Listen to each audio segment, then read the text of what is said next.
Lisa Goodman, and I'm so excited to be here today on behalf of God Has This.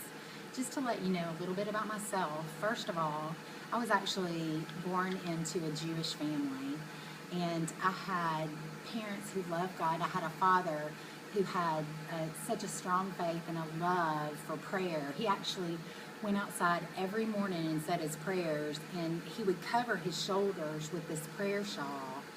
And this is called Talit. It's a Jewish prayer shawl. And one of my favorite memories is going outside with him in the morning when he said his prayers. He would take the shawl off his shoulders sometimes, and he would wrap it around me and pray over me.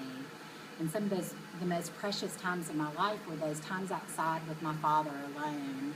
And that just began my journey of faith. I was taught by my parents the difference between right and wrong, and I always strived to do the right thing as a child. And I had a great family life up until the time, the age of 15, and that's when my father passed away. And so my faith was so strongly rooted in his love for God and the things that he had taught me.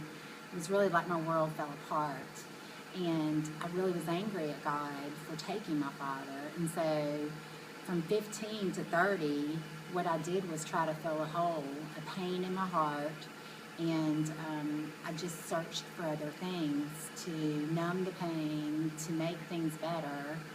And it came to a point at the age of 30 where I consider that I came to the end of me, that just as gracious and faithful and loving as God is, what he had done, he had placed people in my path along the way who really showed me the love of God and showed me what real faith looks like. And I had a desire. He had been there the whole time, but I really finally came to the point where I wanted to know him, and I accepted him into my heart and became a Christian. And so for many Christians, you probably know, like me, that when you accept Christ in your heart, he makes all things new, but it's also the beginning of a journey of laying things down and giving them to him, because he doesn't want us to hold on to the things of the past. He makes all things new, and those things of the past are things we've done. They're not who we are. What he says about me and what he says about you is that we are a masterpiece, and that he created us for a purpose. He had a plan for us before we were ever born.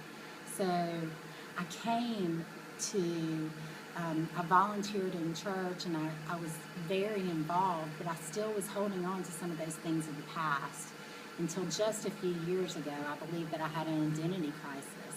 And so the reason I'm sitting in front of you today is because God was asking me again to lay some things down.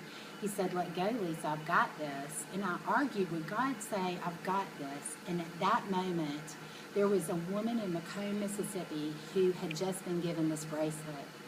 And she felt led to post it on Facebook. I saw the post, and my life would never be the same, because at that moment, I knew God confirmed his word to me, and I really understood how much he loved me.